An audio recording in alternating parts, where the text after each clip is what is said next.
What's up, YouTube? Back with another video. LA Mamba. Sunday, July 3, 2022.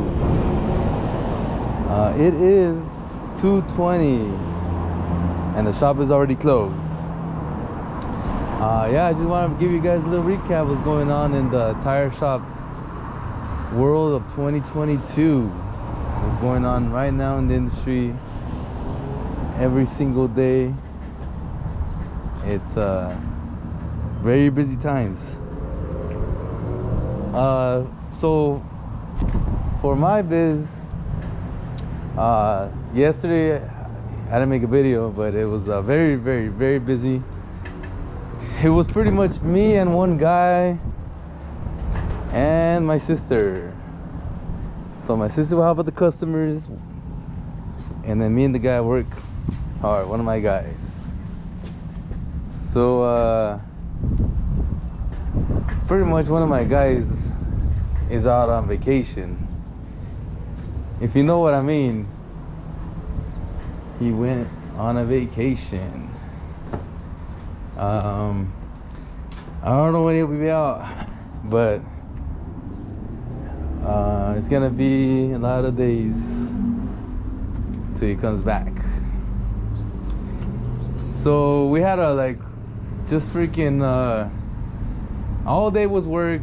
We didn't stop until 4 o'clock when I was like, just shut the gates already. You know, we're done, we're tired. Yeah, it was a lot of movement. You see all this junk right here. Well, it's not junk, it's the used tires that I just recently bought, but it was over there and we had to move it because someone wanted to use the limo, but I'm glad they didn't come use it because it's not that clean, they just say. But it made a mess and they just slowed us down more. And these are junk tires that we did today. We worked 5 hours today. So as soon as we opened up the shop, a guy was waiting outside, pulled in. He had 8 tires to dismount them out. It took about an hour job between me and one guy today, and then charged him $200, and he left a few of these, which I sell these for at least $65 each. I would say this one more, but the other ones I'll do 65 each. So that's the beautiful thing about this amount of tires. You don't make much on this amount, but the tires that they leave behind, sometimes they're good, and that's where you make some good profit. These customer left yesterday to regroove. I'm not sure if you guys know what regrooving is, but I made these lines right here. I made this one, I made this one, and see these are the original ones. And I made it with this machine. It's a regroover. So that is the brand right there. This is the one I use. There's all kinds of quality ones. I highly recommend you buy this machine. Well, not the exact one, but a regroover, because there's a lot of times when you're gonna have to regroove tires. And I'm talking about only the tires that are regroovable. I'm not talking about car tires. I'm talking about the ones that you can legally regroove, and they say it on the tire. And I mean, I charge $15 a line, but you can charge more or whatever. So the money's not really made in the regrooving part. I'll tell you where you make the money in the regrooving. So like when you have tires that they leave behind and they have some pretty decent life, but when you regroove them, now it's like, oh man, I want to buy those tires. The customers with the semi trucks, they're like, I want those, you know, and boom, you sell them for the used tire. When before you couldn't really sell them because they're just low tread tires. So lower tread. So I want to just take you to the back and just show you what I'm talking about. But that's where you make your money when it comes to the regrooving. It's not about, you know, making the whatever you're gonna charge at your shop, $10 a line, $15 a line. It's about you getting the tire cheap or free. Actually, most of the time you're gonna get them for free if they're that low. And you can make the line and then you sell it as a regular used tire. Here I saw these regular used tires for the semi trucks, $165 plus tax each. So I'm trying to get you a good example of which tire is good to regroove.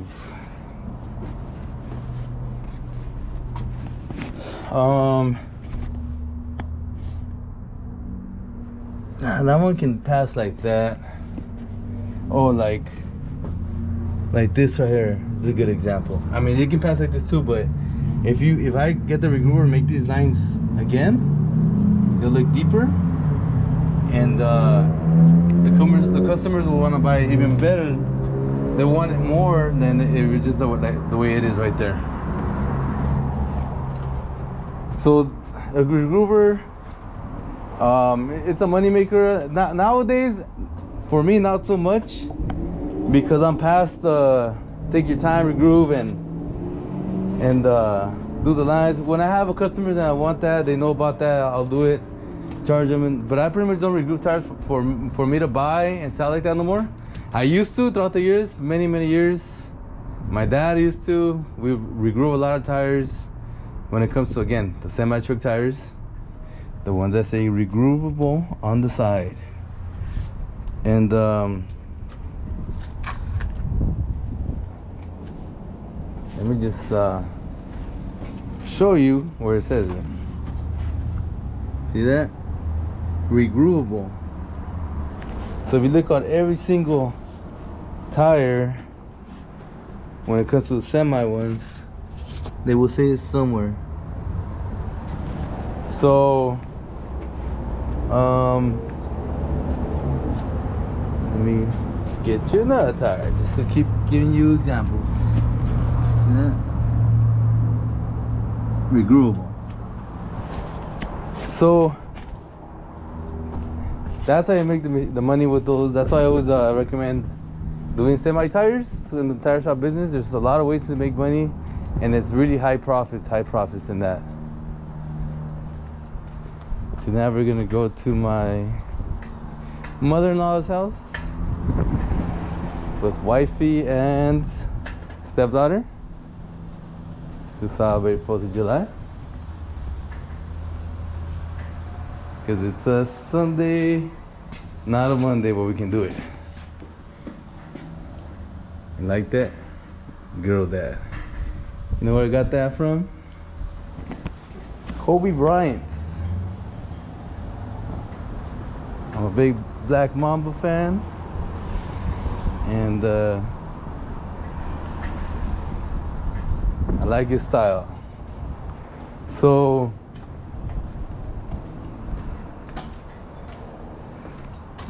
...2022 tire shop. It's a lot of activity. Today we were slammed with work today also. We didn't stop the whole day until the very end. It's about a lot of customers. This business is about, the more customers you have, the more safer the business is, and that's with any kind of business. So the wider you go, as in the more customers, whatever amount you make per customer, it's very safe. And I mean, of course it's gonna be profitable. You actually add the profit to each tire or to the labor, you know what I mean? It's that's up to you. Like, how much profit can you make per tire that makes it profitable and that makes it very wanted by the people, that they're actually like, okay, it's like, that is the number that people will pay, and it's not the number that, you know, barely missed it, that they just won't pay it. And it's not the number that, oh, this is too cheap, I'm just gonna, you know, this is very cheap. you know, like the customer is saying, this is very cheap, I could pay more for this service, you know, no problem. But I'm not gonna say nothing because it's only gonna affect me in the future and shit, you know. But you as a business owner, you gotta be like, okay, that's too cheap. You gotta be like, nah, we gotta charge this much for a tire or per service, because we all got expenses in the business, right? And we got all kinds of stuff here in Cali that probably you guys don't have in other states when it comes to expenses. I mean, there's all kinds of stuff they attach when you're at a place. Like they say, okay, how much is your equipment worth? Okay, my equipment is worth, let's just say 30,000, whatever. And then they'll say, okay, if it's worth 30,000, then this is what you pay in tax per year.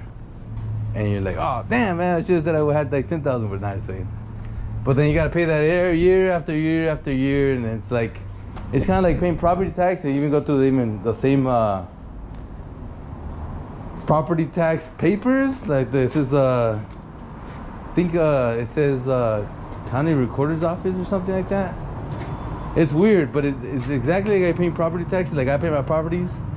Well, it's the same paper, same sheet, same branch that you gotta pay tax on when it comes to your machines. So these machines, I have to pay tax on them every year. I don't know why it's the way it works in Cali. But what I'm saying is there's a lot of expenses, so you gotta understand like how much you can you know, charge the customer.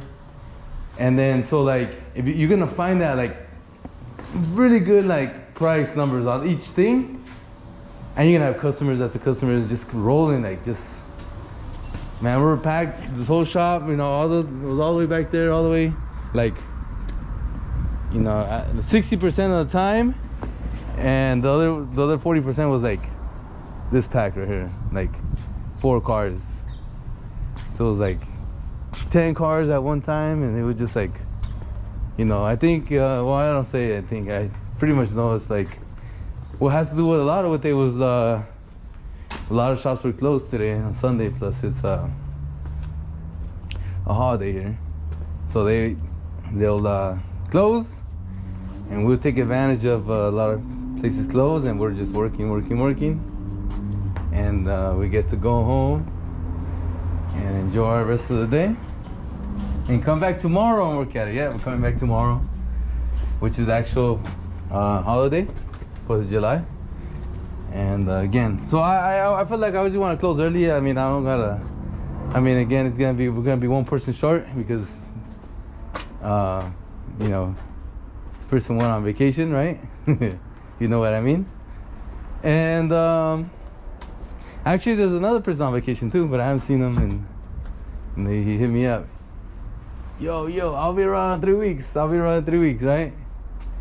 Save me a spot at the tire shop. I was like, all right, try to make some space. But yeah, so pretty much it just, you know, in my case, work hard, and it becomes very profitable because you're missing the, you know, guy but you can't do it long term. It's gonna be like, you know, you can only do it for so long because you're gonna get really, really tired at one point. You're just like, damn, man, I just need another person for sure, right? But anyway, we had 2 persons today. Another guy showed up today. Like I said, you want to keep it cool with everybody, and in the past, and you know, other people need work too, so like they'll come around time to time and help you with your tire shop business. Yeah, so pretty much I think that, by the way, happy Independence Day to everyone. Happy 4th of July. Hope you guys have a great day. And by the way, I wanted to tell you a little bit about these Falcons that are right here. I don't know if I said it in my videos in the past, but I am in the Falcon program, and I can't remember, every 3 months or every month, I don't really pay attention, but I gotta pretty much sell a certain amount of Falcon tires and then I get a bonus, you know, like pretty much I hit this number and I get this bonus, and then whatever more tires I sell, it just starts adding more money, and I get, you know, I get a check, few hundred bucks, whatever. It's cool, you know, it's a little something. I think it's per three months, but I mean, this is just something we're already doing, right? You're just selling tires, and I guess they want you to push, you know, that brand a little bit more, and yeah, I'll sell whatever. It's cool, not a big deal to me, because I'm already selling them anyways. I'm a fan of Falken, the Falken quality. It's a tire that lasts you long time, and it's a lot cheaper than like the Goodyears, the Michelins. So a lot of Falkens, if you're looking for certain sizes, they'll give you 80,000 miles warranty on these things. So it's a good selling point for your customers. So you're like, all right, look at, you know, this one's gonna last you about 50,000 miles, and this is the price, and this is gonna last you 80,000 miles. This Falken right here, and this is the price. And then also this Michelin is gonna last you 80,000, but it's like $100 more. They just say something like that. It's like, oh yeah, fuck yeah, give me the Falkens and shit, right? So that's a good selling point. That's what I do, so you guys know. When I'm selling new tires, I like to sell a lot. Like one of my selling points is mileage. So people like to hear, oh, this tire's gonna last you about this much, right? Because that's what the company rates them at. So then they hear that and they're like, oh yeah, give me those, and then you will sell better quality stuff like that. So just a tip for you guys coming into tire shop business, or you guys already doing it, mileage is a selling point. Yeah, it's a very good tool for you to sell, and it works, and it works, and it works, and it works. So we gotta go now, and I'll see you guys probably tomorrow. Peace out. Mamba out.